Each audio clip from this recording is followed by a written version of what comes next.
אוקיי. היום הוא 1 בספטמבר 2022.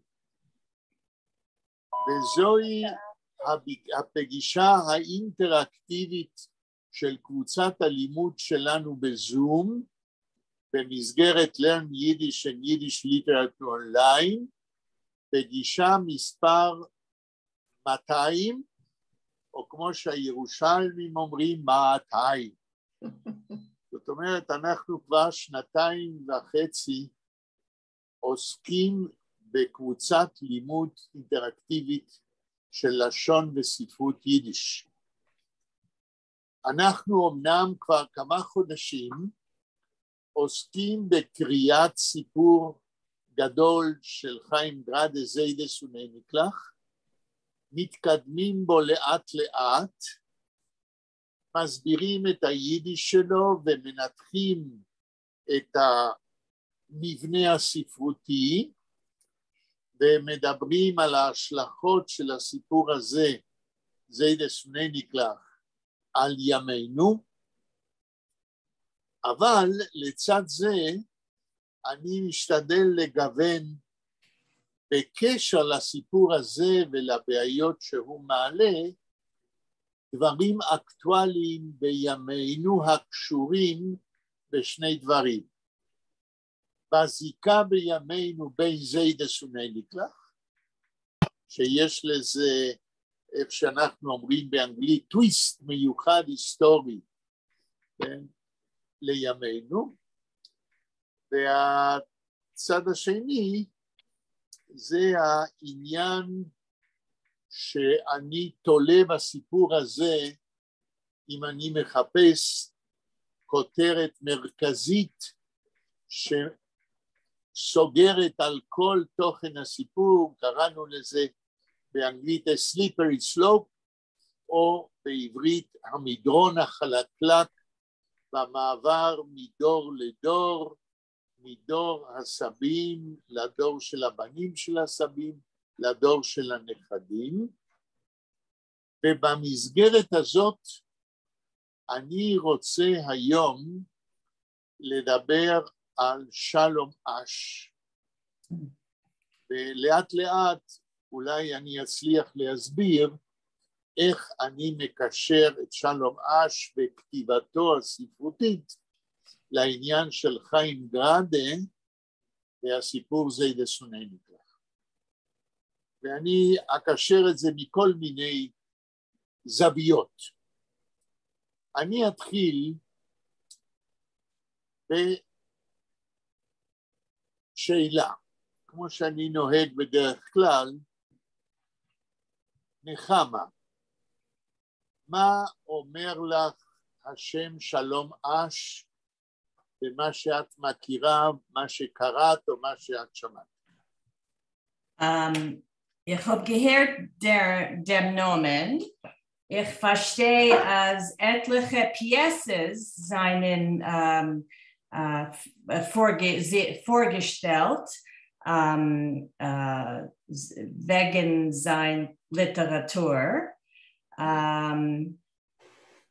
Ich weiß nicht ich weiß sehr wenig. Ich habe keinmal nicht gelernt, was hat geschrieben. זה מה שרציתי לשמוע, כן? זה מה שרציתי לשמוע. ורה, מה אומר לך בספרות יידיש השם שלום אש? דווקא מזמן אני קראתי משהו באינטרנט עליו, שהוא היה ממשפחה חרדית, ממזרח אירופה, הוא התחיל ללמוד כמובן בבתי ספר של יהודים חרדים במערכת. האם קראת משהו של שלום אש? לא, לא, רק קראתי עליו, שהוא, זהו. טוב, יש שם הרבה, הוא עזב את הדת, היו סיפורים, זהו. אותי מעניין, האם מישהו מכם קרא את שלום אש? אלנה, מה אומר לך שם שלום אש בספרות יידיש? אני קראתי משלום אש שני סיפורים, דורף צדיק ושטילר גורטון.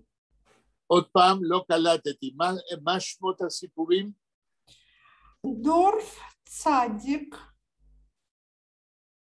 לא הבנתי. דורף צדיק, צדיק הכפר. הדורף צדיק, כן, ומה עוד? השטילר גורטון. השטילר? גורטון. לא קלטתי. גורטל? גורטון. גורטון כמו גן? כמו... כן, כן. השטילר ווס?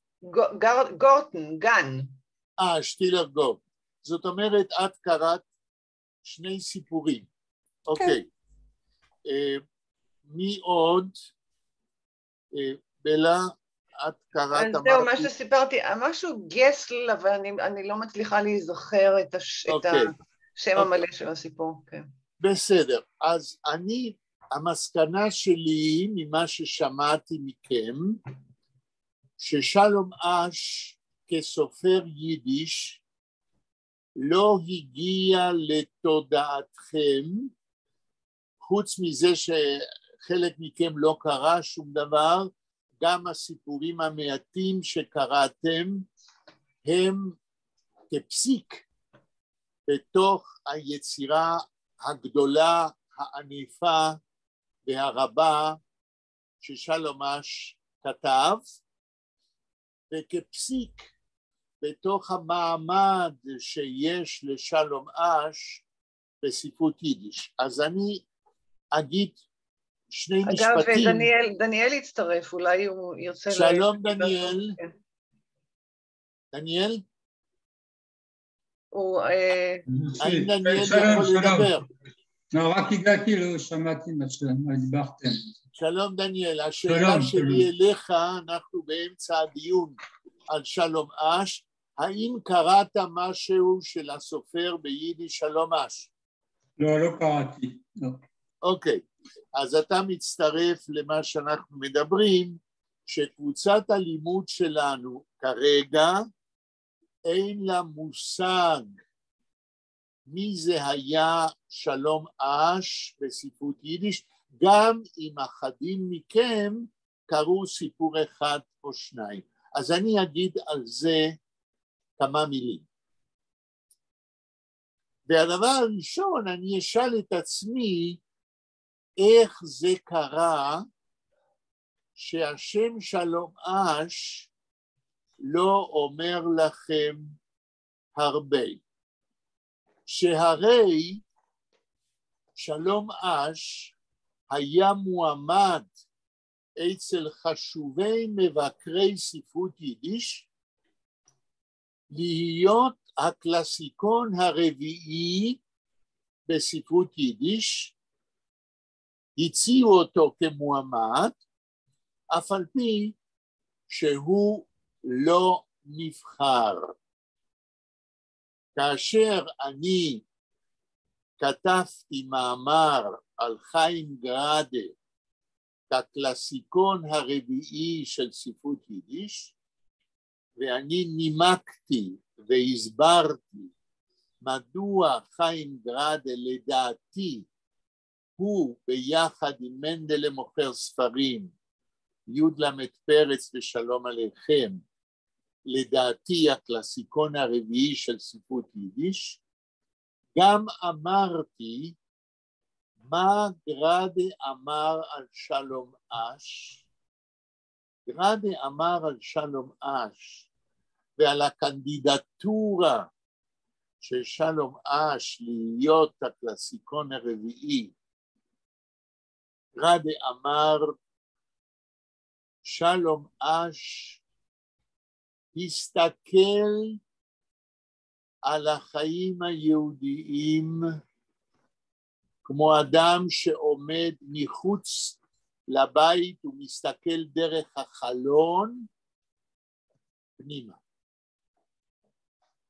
זה היה הוורדיקט של שלום אש על מועמדותו, של גראדה, על מועמדותו של שלום אש. ועכשיו אני אנסה להסביר למה בכל זאת שלום אש הוא סופר חשוב שבתוך תולדות ספרות יידיש במאה ה-20 מגיע לו מקום נכבד, ולמה בכל זאת אני מסכים עם חיים גראדה שהוא לא יכול להיחשב כקלאסיקון הרביעי. מי שהציג את מועמדותו של שלום אש כקלאסיקון הרביעי היה אחד המבקרים החשובים בספרות יידיש, נחמן מייזל. כן? מקווה ששמעתם את השם. נחמן מייזל היה היסטוריון של ספרות יידיש, כתב הרבה מאמרים וספרים על היסטוריה של ספרות יידיש. הוא פעמיים הציע את שלום אש כקלאסיקון הרביעי של ספרות יידיש, והמועמדות הזאת לא התקבלה. בפני מי הוא הציג את המועמדות? כאילו מה... אוקיי. איזה ועדה? יפה, זוהי שאלה טובה. הוא הציג את מועמדותו של שלום אש פעמיים בשני מאמרים שהוא כתב, כן? שהוא פרסם בעיתונות יידיש, בכוח האוטוריטה של נחמן מייזל כהיסטוריון של ספרות יידיש. כן? פעם אחת, אני כרגע, יש לי לפסוס קטן, אני לא זוכר את המועמדות הראשונה, באיזה שנה זה היה בדיוק, אבל נדמה לי שזה היה בין שתי מלחמות העולם, ובפעם השנייה זה היה אחרי מלחמת העולם השנייה, כן? ואז בא חיים גראדה, ונימק מדוע לדעתו זוהי מועמדות שלא יכולה להתקבל. כשאני כתבתי על חיים גראדה כקלאסיקון הרביעי, אני הסברתי, ואני לא אכנס לזה, למה חיים גראדה כן, ולמה שלום אש לא. ועכשיו אני אדבר על חשיבותו של שלום אש בספרות יידיש. תראו, שלום אש כתב רומנים, כתב סיפורים, כתב מחזות רבים, והוא נגע בנושאים ספרותיים בתולדות תרבות יידיש שאחרים נגעו פחות. למשל, אחד הרומנים הקלאסיים של שלום אש, מוטקה גנף, הוא רומן חשוב ביותר על העולם התחתון היהודי. שלום אש כתב רומן חשוב ביותר על העולם התחתון היהודי, שאני קיימתי קורס פעמיים על הנושא, העולם התחתון היהודי בספרות יידיש, וסקרתי בזמנו, כשנתתי שני סמינרים, כ-40 סופרי יידיש המתארים את התופעה של חלקו של העולם היהודי בניהול עולם תחתון, החל מאמצע המאה ה-19 בפולין, החל בדוס וינצ'פינגר של מנדל למוכר ספרים, ועד בעצם העולם התחתון היהודי לספרות יידיש בארגנטינה, אצל שלום עליכם ובארגנטינה במאה ה-20. ספרות יידיש שמתארת את ענייני העולם התחתון היהודי.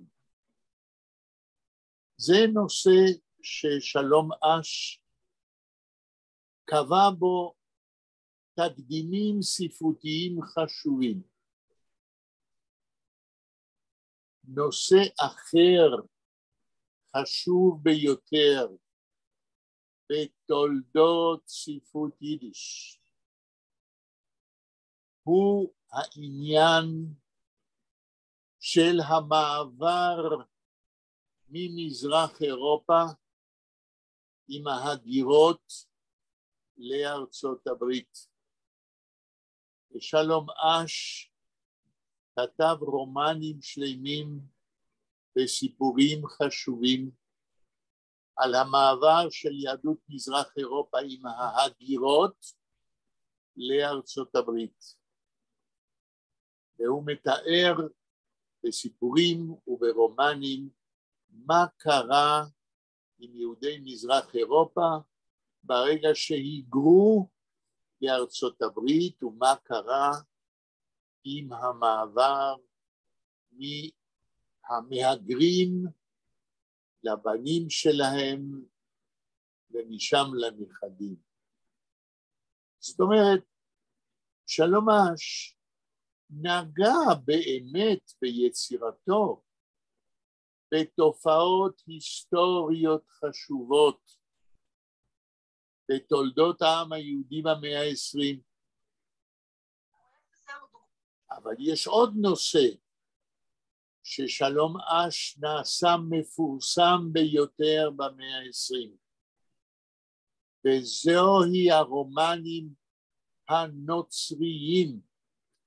ברומן של שלום אש, האדם מנצרת, הוא כותב רומן היסטורי חשוב ביותר על ישו, מתוך ידיעה, מתוך התעמקות בנוף הארץ ישראלי, מתוך ידיעה על תולדותיו של ישו. ובאיש מנצרת הוא כתב רומן שעד היום נחשב ליצירה שקובעת, איך היינו אומרים בעברית, מסמרות לגבי עיצוב דמותו של ישו בארץ ישראל. תיאורי הנוף של שלום אש, ושלום אש יודע לתאר נוף בצורה בלתי רגילה, תיאורי הנוף שלו של ארץ ישראל. ביקורי שלום אש בארץ ישראל, אם אני זוכר, כבר ב-1907 הוא היה פה בארץ ישראל. ב-1912, אם אני לא טועה, הוא היה בארץ ישראל והוא מתאר את הרכבת של אותה תקופה בצורה הומוריסטית, שהרכבת נוסעת והוא הולך ברגל לידה, זה אותו קצב. שלום אש מתאר דמויות, ואני לא אגיד עכשיו באיזה רומנים, עוד מעט אני אדבר עליהם, שרצו להגר לארץ ישראל. הוא מתאר את הנטייה ליישב את ארץ ישראל, את הרגש הציוני של יהודים במזרח אירופה. הוא מתאר דמויות כאלה. ואני חייב להגיד שבמאמר שכתבתי באקדמיה אדו, שנקרא ארץ ישראל, מדינה וחזון מדינה עד 1948, בספרות יידיש, אני מתאר עשרות סופרי יידיש שמתארים את הנטייה בספרות יידיש לתאר רצון לעלות לארץ כדי להגשים את חלומו של דורות של העם היהודי לחזור לארץ ישראל. ושלום אש יש לו ברומנים שלו דמויות כאלה. בסיכום, אין להגיד ששלום אש לא נגע ביצירתו הספרותית במאה ה-20 בנושאים קרדינליים מרכזיים בתולדות התרבות של העם היהודי.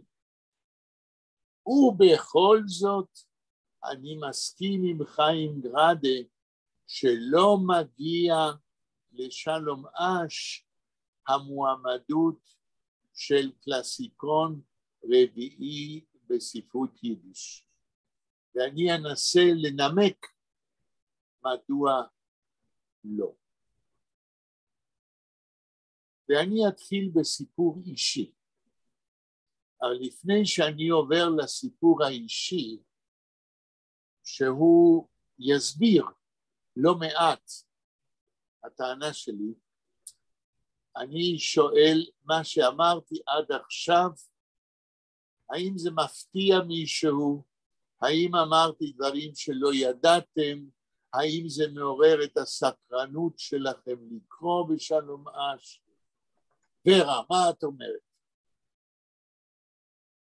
דווקא אני שמעתי על הסיפור שהוא כתב רומן על נצרות, הוא כתב יותר מרומן אחד, כן. כן, כן, וקיבל בגלל זה יחס מאוד חריף כזה נגדו מקהל היהודים,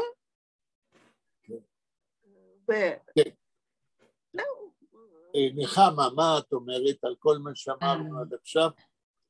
Wenn ihr hat gesagt Nazarin, also ich habe gedenkt, als etwas mit Jesus hat geschrieben, das ist gewesen, wie ich verstehe, ein Skandal, das ist gewesen sehr, sehr schrecklich und ein Skandal. Aber jetzt will ich sagen, als die Linke, die was seien in die linke Kreisen und gegen Religiöse, sie nicht feiern ihn, wie hält, aber sie haben Pieces wegen sein Werk, ja, und es ist, ich habe gehört, oder etwas mit zwei Freunden seien zusammen, das ist in die Zeit, das ist nicht gewesen Jiddischlach. Das, ja, okay. Das ist okay, gewesen, ja. נחמה, ich will sagen eine Sache. Wir vernehmen sich mit Literatur. Ich bete, dass wir so nicht da reinführen in unsere Diskussions, linke, rechte, wir reden nicht wegen Politik, nur wegen Literatur. Und von dem Standpunkt von Literatur ist Shalom Asch, Schreiber, was mir darf sich beziehen zu das, was schreibt, wenn Jeschu, wenn Joshua, von Standpunkt von Literatur und nicht von Standpunkt von Politik. Okay. אלנה, was sagt ihr? אני בטוחה שהוא היה שרייבר מצוין. נו, אני מחכה נימוקים למה הוא לא קיבלו ללקסיקון רביעי. אני מחכה המשך הדיבור שלך. כן. טוב, אני עובר עכשיו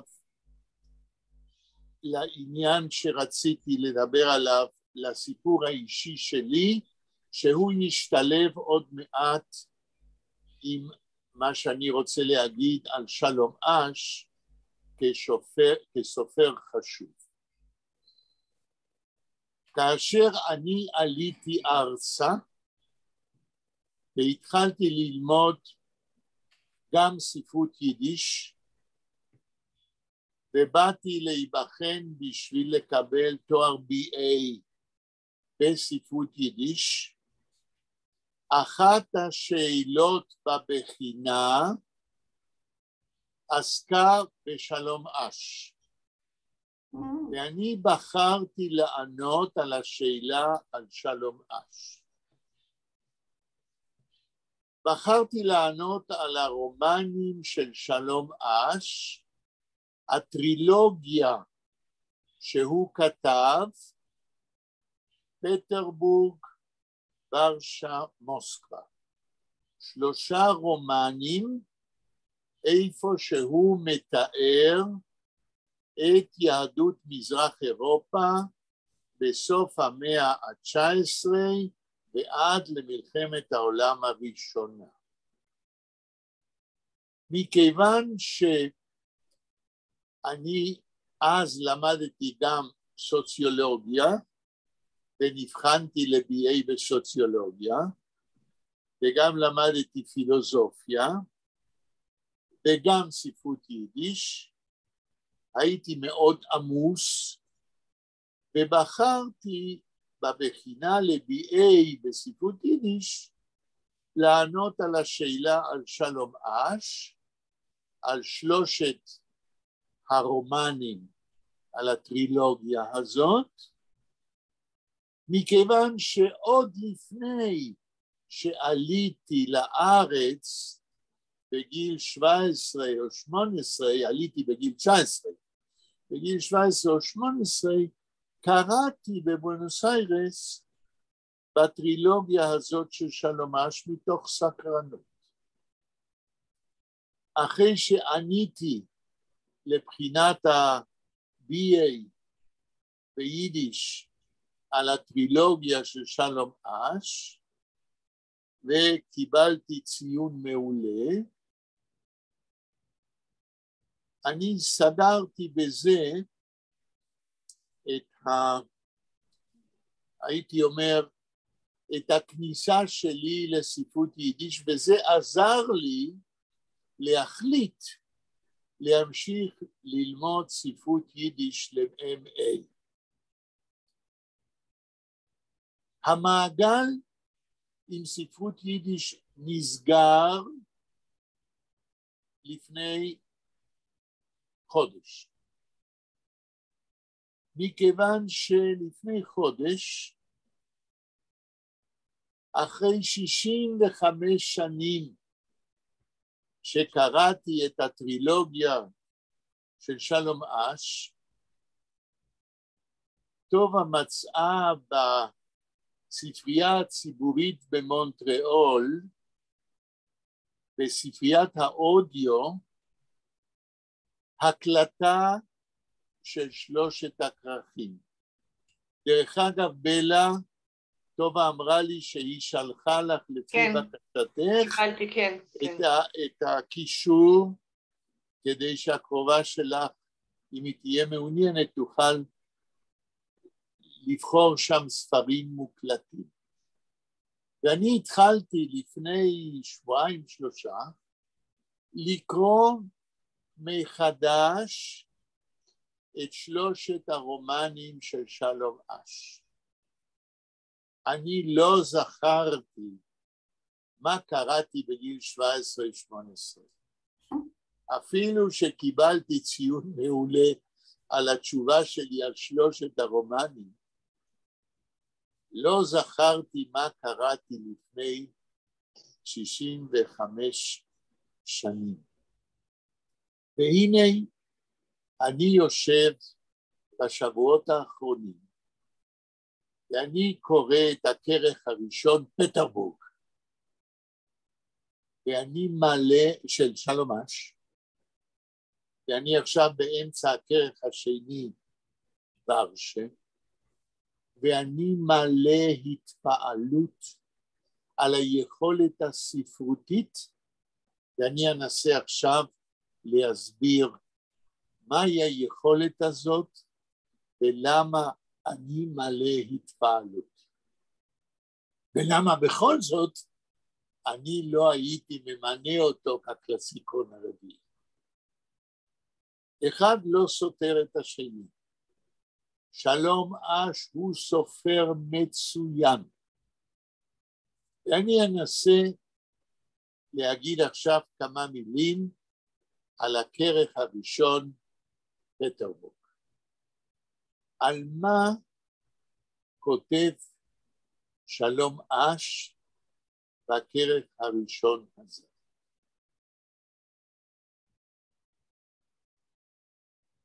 שלום אש מתאר בכל שלושת הכרכים, ובמיוחד ברומן פטרבורג, שהוא הכרך הראשון של הטרילוגיה. דרך אגב, בטרילוגיה הזאת מופיעים גיבורים שהולכים לאורך שלושת הרומנים. אף על פי שהגיבורים משתנים, כי בכל זאת הוא מתאר ערים שונות, יש גיבור אחד שהוא ממשיך להופיע בשלושת הכרכים. וזה נותן אחדות לטרילוגיה. וזה נותן סקירה היסטורית, התפתחותית, למה ששלום אש מתאר. הכרך פטרבורג מתאר את החברה היהודית האריסטוקרטית העשירה בסן פטרבורג. לא מדובר כל כך בתיאור המסות, לא מדובר בכרך הראשון בתיאור ההמונים היהודים, אלא בתיאור משפחתו של עורך דין מפורסם יהודי בסן פטרבורג, ומשפחתו של בנקאי יהודי מפורסם בסן פטרבורג.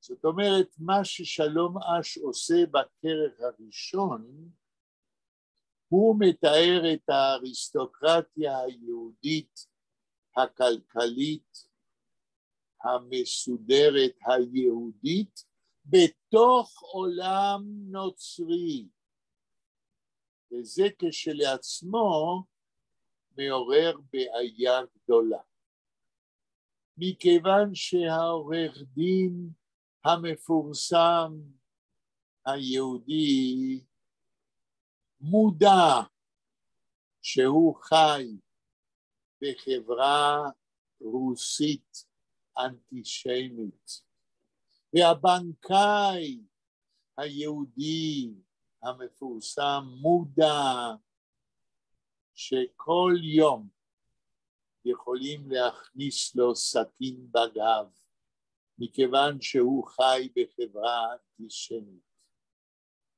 וכבר בזה שלום אש עושה צדק היסטורי, שהרי הוא לא מסלף את המציאות ההיסטורית. ובכל זאת הוא נותן לנו הצצה לחברה הפטרבורגית היהודית ולתודעה האזרחית והיהודית המתנכרת שכבר החלה במדרון החלקלק, וכאן אני מקשר את זה עם גרדה. ומבחינה זאת הרומן הזה הוא רומן מעניין ביותר. אחת הדמויות המרכזיות שתמשיך להופיע ברומנים האחרים הוא בנו של הבנקאי היהודי המפורסם, הבן שמו זכריה מירקין. ומה שקורה על אותו זכריה מירקין בתוך הרומן פטרבורג צריך במידה מסוימת להיות מודל מה שקורה לאדם צעיר יהודי בחברה הפטרבורגית מיד אחרי הניסיון של מהפכת 1905 שנכשלה, ואותו זכריה מירקין שמה שקורה ועובר עליו מתואר בפירוט רב בעשרות פרקים ברומן פטרבורג. אותו זכריה מירקין עובר תהליכים שהם במידה מסוימת מתארים מה שעובר על צעיר יהודי מחברה מסודרת באריסטוקרטיה היהודית, שאינו מוצא את מקומו בפטרבורג בגלל כל מיני סיבות ביוגרפיות. למשל, האמא שלו, אשתו של אותו בנקאי יהודי מפורסם, הייתה חולנית ואושפזה בסנטוריונים באירופה, ולמעשה לאותו זכריה מירקין לא הייתה באמת אמא שקשורה אליו, והחסך של אותו זכריה מירקין, החסך של יד אמהית אוהבת, בגלל הניתוק של האמא החולנית שלא הייתה בבית, גורם מבחינה פסיכולוגית אצל שלום אש לפיתוח שלם של חסך אמאי בפסיכולוגיה ובביוגרפיה של אותו זכריה מירקין.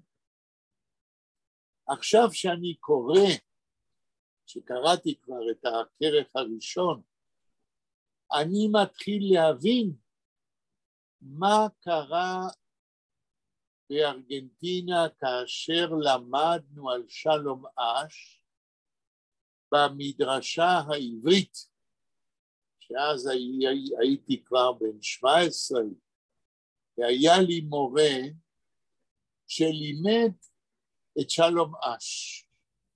והמורה הזה, אנחנו קצת צחקנו ממנו כי היינו צעירים ולא כל כך ידענו פסיכולוגיה, והמורה הזה היה מדבר על שלומש, והיה מדבר der Mutterkomplex von שלומש.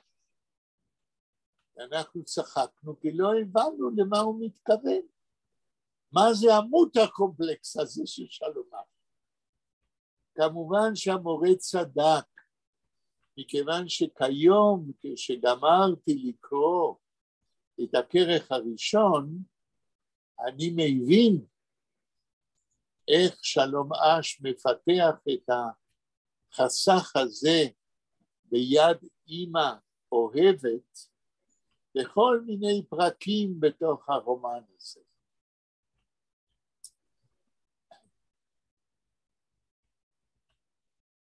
עכשיו, ברומן פטרבורג, שלום אש מגיע לפתח את הדמות של זכריה מירקין לגבהים ספרותיים שכשהייתי בן 17 וקראתי ברומן לא יכולתי להבין. תארו לעצמכם שבכרך פטרבורג יש פרקים שלמים שאותו זכריה מירקין שוקל להתאבד, הוא מנסה להתאבד, ופרקים שלמים שהוא מדבר עם עצמו למה הוא רוצה להתאבד.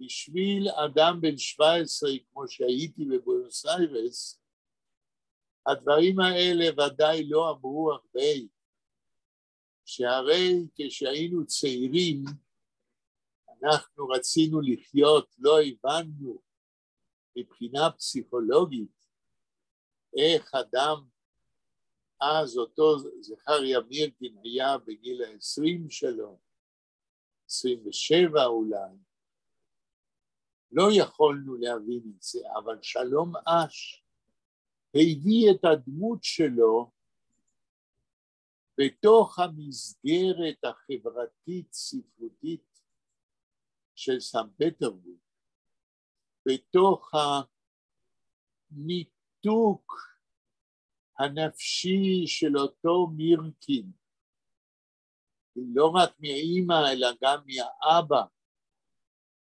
בתוך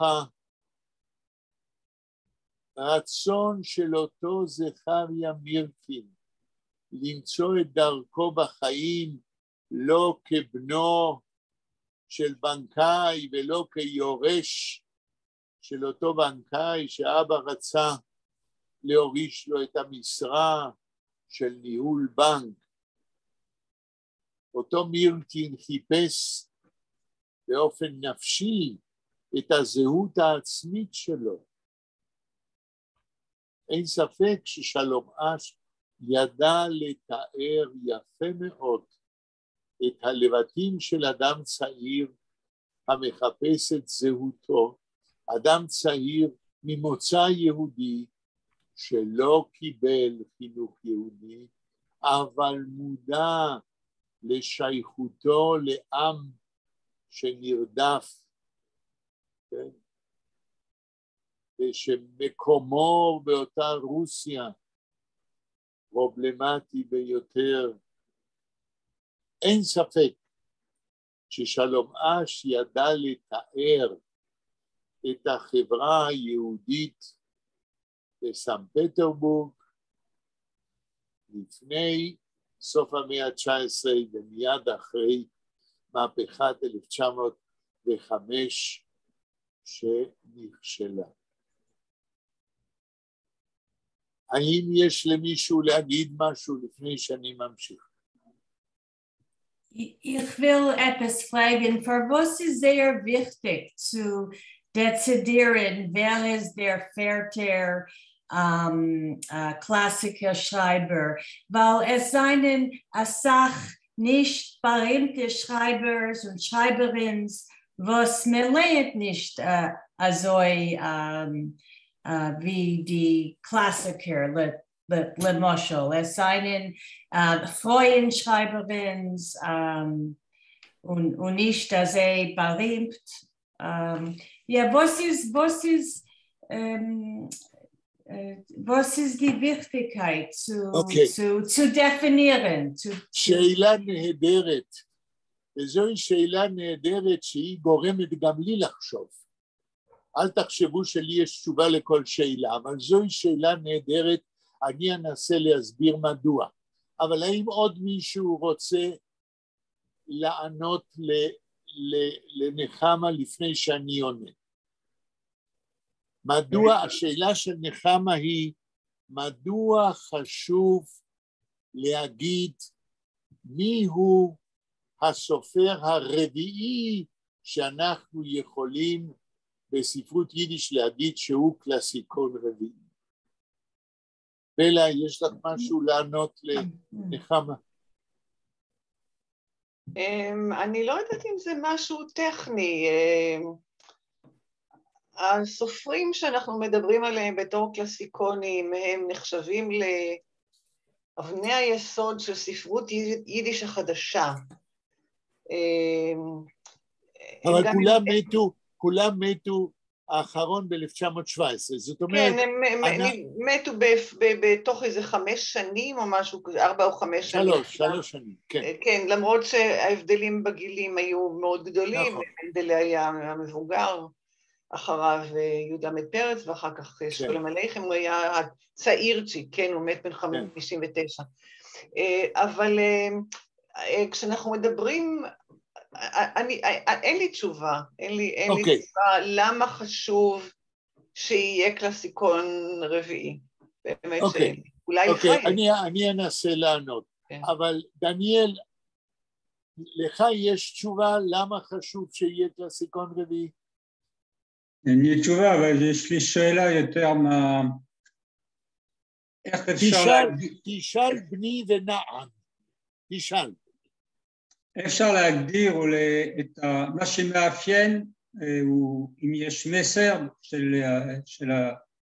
שלו לעומת הסופרים האחרים. מה השאלה? מה מאפיין אותו יותר, אני הייתי אומר, ומה אפשר להגדיר את הספרות שלו. האם יש מסר מרכזי, משהו כותב?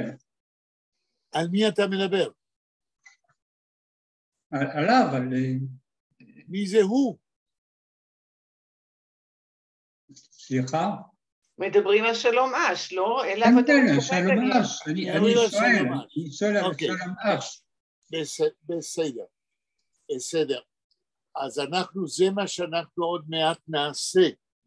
אני כבר עשיתי את זה, דרך אגב, דניאל, אני עונה לך, במאמר שכתבתי על חיים גרדה כקלאסיקון רביעי באקדמיה אדו.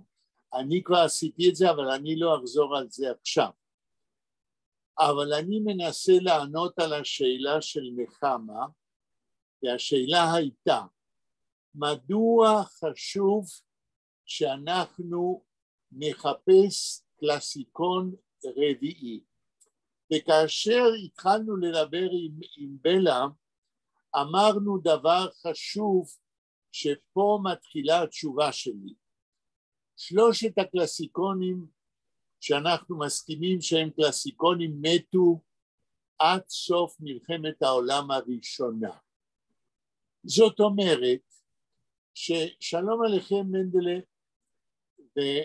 ופרץ, ברגע שאנחנו אומרים שהם היו 3 קלאסיקונים של ספרות יידיש, הם קלאסיקונים מכיוון שהם מתארים את העם היהודי עד מלחמת העולם הראשונה.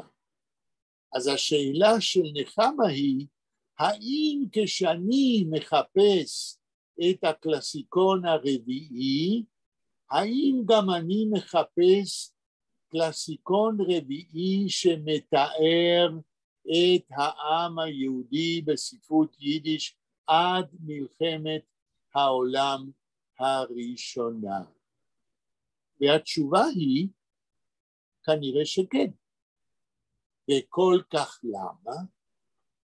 אם אנחנו אומרים ששלושת הקלאסיקונים הראשונים הם קלאסיקונים כי בספרות שהם כתבו הם הצליחו לאפיין ולתאר מה זה היה העם היהודי עד מלחמת העולם הראשונה, השאלה שאני מנסה לענות עליה היא, האם יש קלאסיקון רביעי שמתאר את העם היהודי עד מלחמת העולם הראשונה, או האם אני מוכן כשאני מחפש קלאסיקון רביעי להרחיב את היריעה ולחפש גם סופר שהוא גם מתאר את העם היהודי בין שתי מלחמות העולם. ברגע שאני אמרתי שלדעתי חיים גראדה הוא לדעתי הקלאסיקון הרביעי, הרי שאני הרחבתי את היריעה לתיאור בספרות של העם היהודי בין שתי מלחמות העולם. וכל כך למה? מכיוון שאני טענתי ואני טוען וכולם מסכימים, אני חושב שחיים גראדה מתאר לא רק את העם היהודי עד למלחמת העולם הראשונה, אלא בגלל השואה אחרי מלחמת העולם השנייה, כל המפעל הספרותי שלו מתרכז בלהחיות, לתת חיים חדשים לעולם שהושמד על ידי הנאצים גם בין שתי מלחמות העולם וגם לפני מלחמת העולם הראשונה. זאת אומרת, ברגע שאני טוען שחיים גראדה הוא הקלאסיקון הרביעי, הרי שאני כולל את מה שהשואה גרמה לעם היהודי, ואני טוען שחיים גראדה בספרות שלו גם נתן חיים ליהדות מזרח אירופה עד לשואה, בין שתי מלחמות העולם. ולכן התשובה שלי לנחמה היא שכנראה אני מחפש מיהו הקלאסיקון הרביעי גם בגלל השואה, בגלל השמדת יהדות מזרח אירופה על ידי הנאצים, אבל גם אצל סופר שהוא מתאר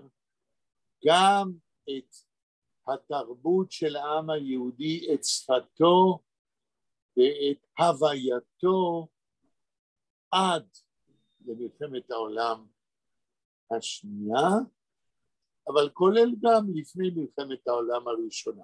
ומבחינה זאת, גראדה הוא ללא ספק הקנדידט שלי, ושלום אש לא. וכאן אני צריך לבוא ולהגיד אפילו במשפט אחד למה לא. ואני אגיד, במאמר שכתבתי באקדמיה עדו, כל אחד מכם יכול להיכנס ולראות בעצמו, איפה שאני אמרתי שלדעתי חיים גראדה הוא הקלאסיקון הרביעי, אני טוען בין היתר שחיים גראדה בהרצאות שלו בעל פה, באותו ספר שאני רוצה לפרסם אולי בסוף השנה, הוא עובר סופר. הוא בודק על מה הם כותבים מבחינת תולדות תרבות העם היהודי. בהרצאות שלו, כן? והוא מגיע למסקנה שאף אחד מסופרי יידיש במאה ה-20, כולל שלום אש, ואומר את זה בפירוש, איננו מסוגל ואיננו עושה זאת, איננו מתאר את בן התורה, איננו מתאר את החיים בישיבות, איננו מתאר את לימוד התורה כפי שהיה בישיבות. ולכן הוא טוען,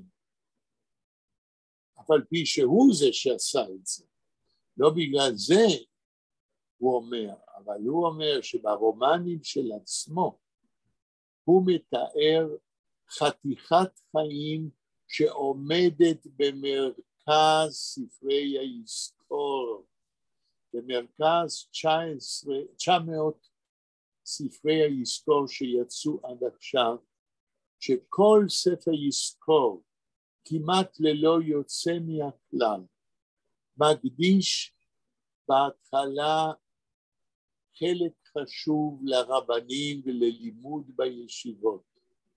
ספרות יידיש לא עשתה זאת, וגם לא שלום אש.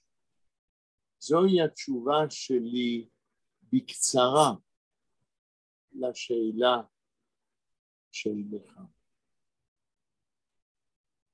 האם יש מישהו שרוצה להגיב או לשאול על זה? אם לא, אני אמשיך.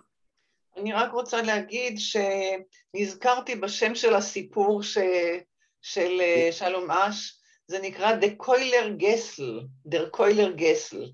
אז זה בטח מתוך איזה רומן, לא? לא, זה סיפור בפני עצמו. אוקיי. כן. והוא מתאר את פולין?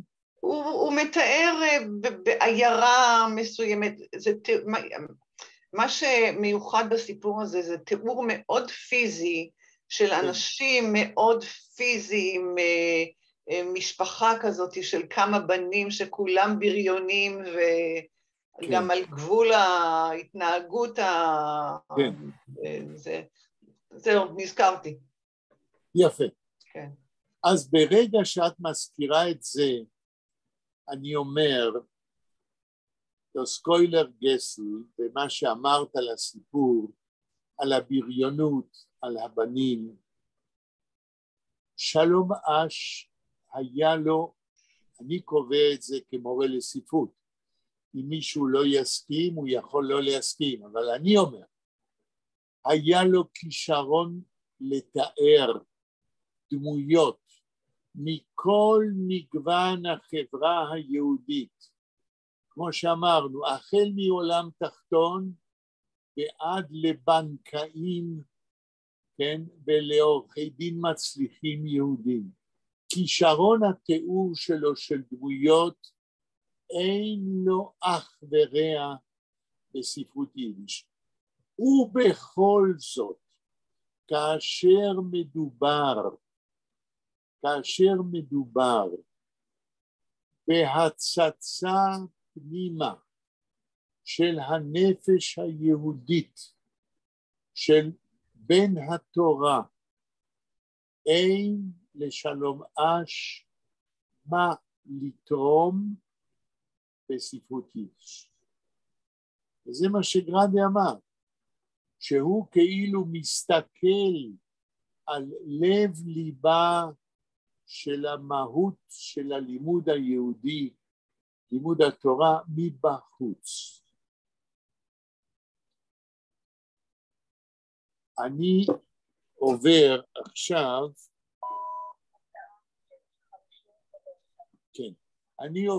עכשיו, לכרך השני, לוורשה, של הטרילוגיה של שלום אש, שאני קורא עכשיו.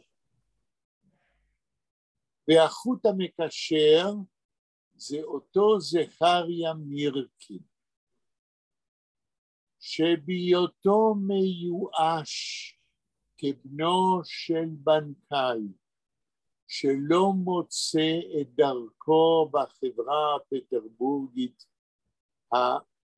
האסימילטורית, בהיותו נמשך לגורל ההמונים היהודים, ברצותו להבין את גורלם של אותם יהודים, הוא נוסע לוורשה. הוא נוסע לוורשה, ושם הוא בא במגע עם ההמונים, עם החסידים במקומות המגורים שלהם, ועם ההמונים העניים, והוא כאדם שיש לו מעמד כלכלי שלא תלוי בבעיות קיום, ואני לא נכנס לתיאורים הספרותיים המוצלחים של שלום אש. הוא מגויס על ידי הצד החברתי היהודי לבוא ולהרצות בכל מיני מקומות נידחים, כנראה של הבונד, כדי לעודד את ההמונים האלה ולעורר את התודעה המעמדית שלהם, מתוך שהוא מרגיש שבזה הוא מנסה לתרום לשיפור המעמד התודעתי שאולי יביא לשיפור המעמד המעמדי. עניינים אידיאולוגיים, כן, שאין אנו יודעים אם הם יובילו או לא יובילו, הוא נפגש בוורשה עם המנהיגות האידיאולוגית כנראה של הבונד.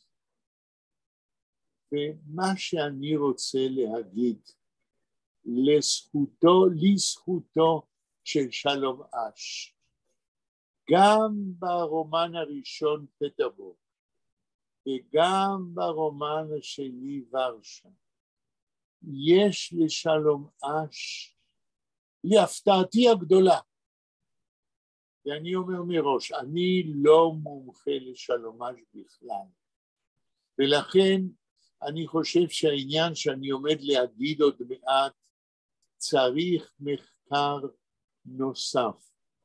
אני חושב שעשו עוול לשלום אש, כמו שאמרנו קודם, שבעניינים הקריסטולוגיים שלו, במקום להתעסק עם הצד הספרותי והיכולת הספרותית להציג תקופות של ישו הנוצרי וארץ ישראל בתקופות קדומות, במקום להתעסק ביכולת הספרותית, נכנסו לוויכוחים קריסטולוגיים, אידיאולוגיים, שאין להם שום קשר עם היכולת הספרותית.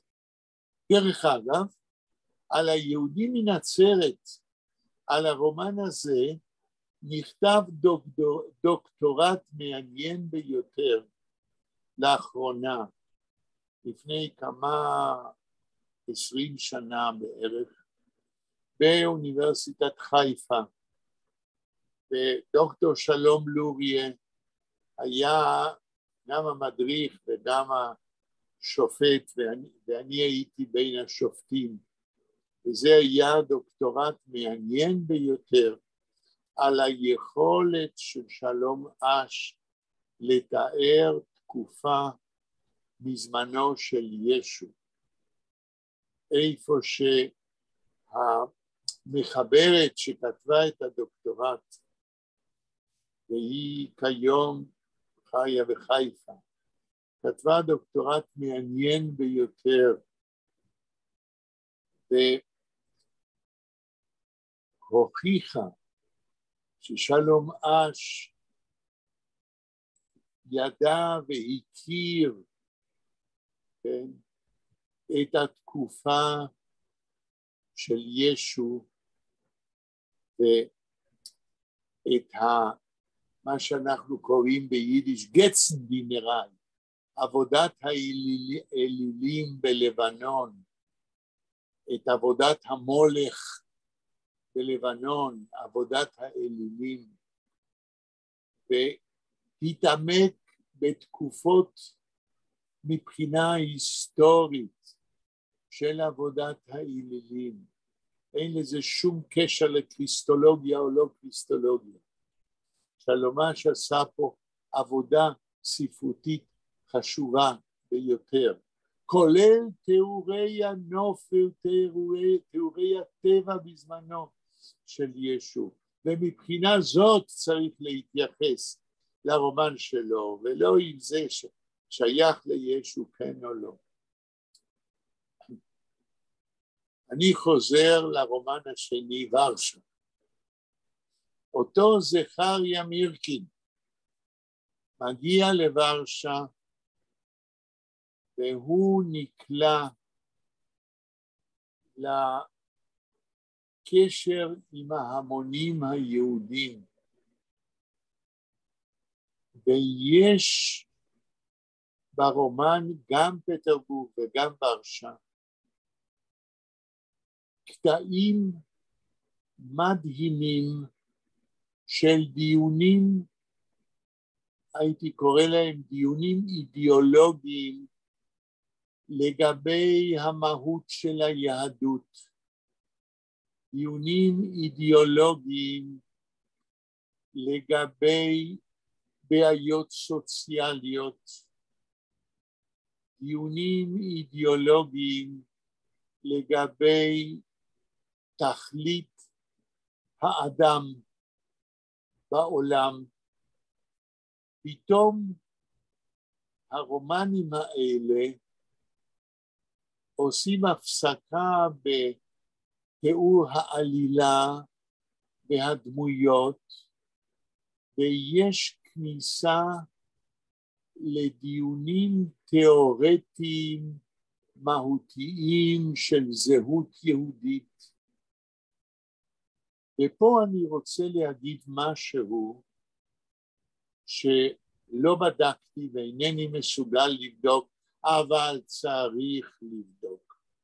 פתאום שלום אש מופיע באור כמה דרגות מעל לפופיק של עצמו. אף על פי שהוא סופר שיודע לתאר דמויות, ואף על פי שהוא יודע להוביל עלילה, יש לו פרטים מדהימים על, למשל, הוא מתאר פבריקנט יהודי בכרך על ורשה, כן? איש תעשייה יהודית בוורשה שחולש על התעשייה הטקסטילית, הוא מספק סחורות לחוץ לארץ, וכיצד בקריזיס, במשבר כלכלי, כנראה אחרי 1905, יש לו פרק מדהים כיצד המשבר הכלכלי פוגע גם באותו יצרן יהודי וגם בכל הענפים של הכלכלה היהודית בוורשה. תיאורים מדהימים. אבל מעבר לזה, יש, אמרתי, בשני הכרכים האלה, דיונים תיאורטיים שלי יש חשד, ואני לא יכול לבסס אותו, שאינני בטוח האם שלום אש כתב אותם. ואני אומר פה דבר חמור ביותר, שיכול להיות שאני טועה, ואני אגיד למה אני מעורר את החשד. מי שחוקר את שלום אש, כתבו עליו כמה וכמה ספרים, אבל לפני עשרות בשנים. אינני בטוח אם היום, אינני יודע, אבל נדמה לי, שכיום החקר של שלום אש, מחוץ לעניין הקריסטולוגי, שהוא לא לעניין החקר הספרותי שלו, החקר על שלום אש נדמה לי שאיננו מתקדם מבחינה ספרותית כמו שצריך. לשלום אש שנים רבות היה מזכיר ספרותי. כרגע אני לא זוכר את שמו, אני ידעתי את שמו. היה לו מזכיר שעזר לו בכתיבת הרומנים שלו. ואני מרשה לעצמי, בלי אוטוריטה, להעלות את ההשערה שברומנים שלו אותו מזכיר אולי היה לו יד בהכנסת פרטים תיאורטיים ודיונים האלה כמו שהזכרתי קודם. אני מתנצל מראש שאני מעלה השערה כזאת, אבל מאוד יכול להיות, כן, שהרומנים של שלום אש, עם כל היכולת הספרותית שלו, היה כאן בקטעים מסוימים יד נוסף.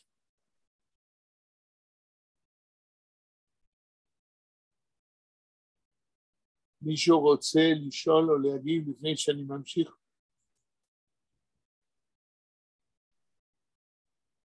אוקיי. אני אביא עכשיו עניין שמופיע בפרק הזה, בספר השני, ורשה,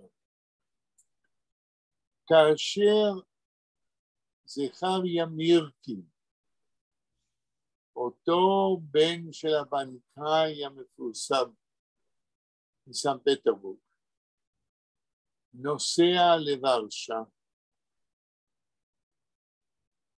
הוא הופך לבן בית במשפחה של מורה בשם הורוויץ, מורה משכיל, והרבה מהפרקים בכרך השני ורשה מתחוללים במשפחתו של המורה המשכיל הורוויץ, שהוא מורה לפולנית, הוא מורה פטריוט של פולין. הוא קורא בארוחות השבת בימי שישי, כן, במקום לקרוא זמירות ולשיר זמירות, הוא קורא מתוך אדם מיצקביץ' מהפואמה שלו ג'יאדי, פואמה פטריוטית של התרבות הפולנית. הוא לא אדם שחולם על ארץ ישראל, להפך. הוא פטריוט פולני שבשבילו היהודים צריכים להשתלב בפולין. אבל יש לו חבר, גם הוא יהודי, שהוא רוצה לעלות לארץ ישראל. מה ששלום אש עושה פה, הוא מגלה בתוך השיחות בביתו של המורה הורוויץ,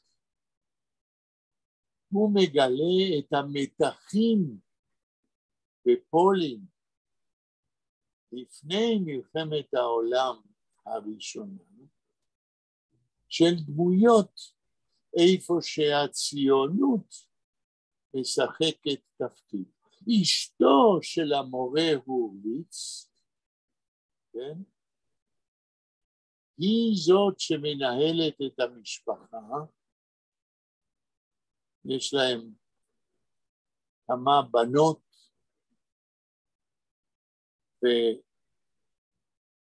ואשתו של המורה הורוביץ היא האדם החזק שמנהלת את הבית ואת החצר שבו הם גרים, גם בזמן שהמשבר הכלכלי פוגע, וכל יתר היהודים זוהי חצר שגרים שם.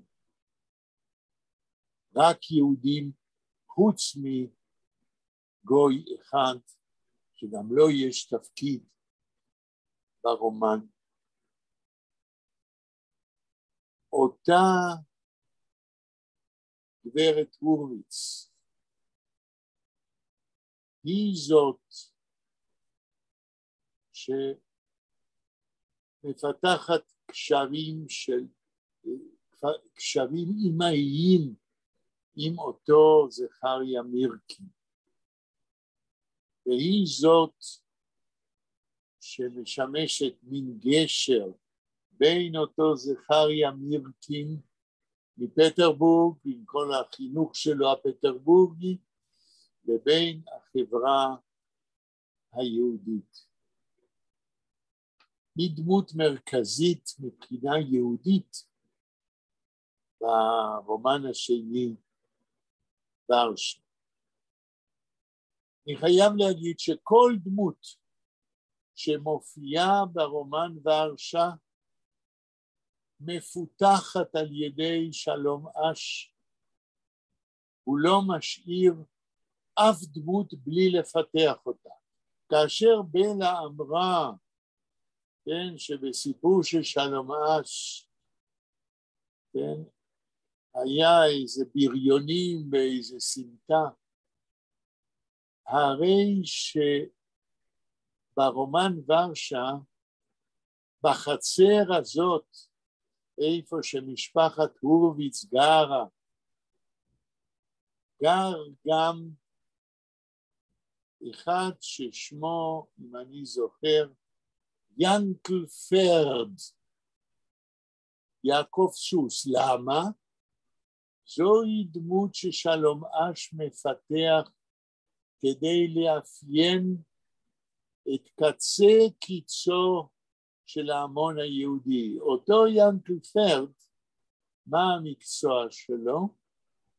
בוורשה יש יהודים שהם פועלים בתפקיד של סוסים, הם סוחרים עגלות עם מסעות, מעבירים דירות, מעבירים מסעות על ידי שהם קשורים עם חבלים לעגלות, והם מושכים את המסעות האלה ברחובות, וזהו הינקל פרד הזה. קוראים לו פרד כי הוא נרתם לעגלה והוא מושך אותה. והטיפוס הזה שגר באותה חצר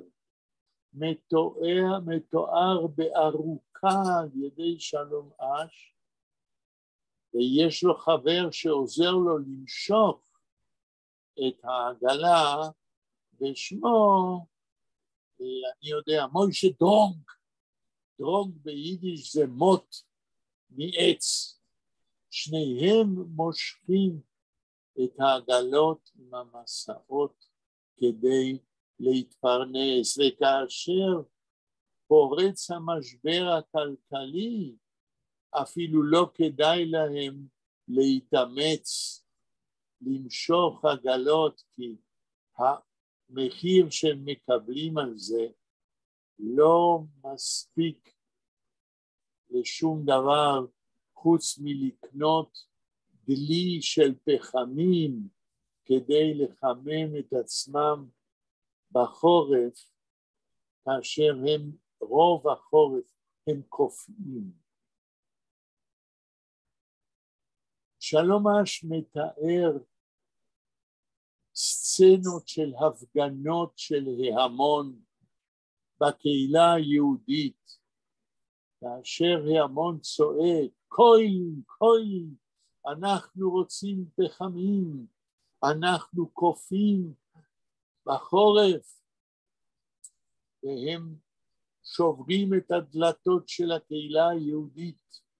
יש שם תיאורים מדהימים, כן? כאשר בראש דילרר כאשתו של הורוביץ באה לדון עם הדוזורס, עם אנשי הקהילה, שלא מבינים מה ההמון רוצה. אלה תיאורים בלתי רגילים של שלום אש. אבל שוב, אין, לא בפטרבורג ולא ברומן ורשה, אין שום דבר שנכנס לתוך בית המדרש, לתוך לימוד התורה. הכל, כמו שגרדה אומר, שלום אש מסתכל מבחוץ.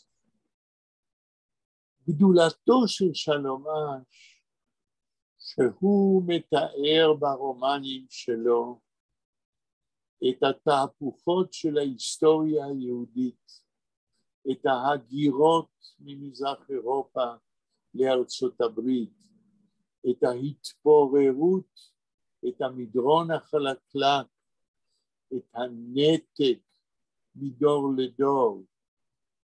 הייתי אומר, וזה אני אומר בשפה שלי, ששלום אש הוא בעצם הסופר של ההתפוררות של הזהות היהודית במאה ה-20. אבל בזה הוא לא יכול להיות הקלאסיקון של הזהות היהודית, שבכל זאת ממשיכה להתקיים במאה ה-20, ומאפשרת שאתם ואני ממשיכים לראות את עצמנו כיהודים.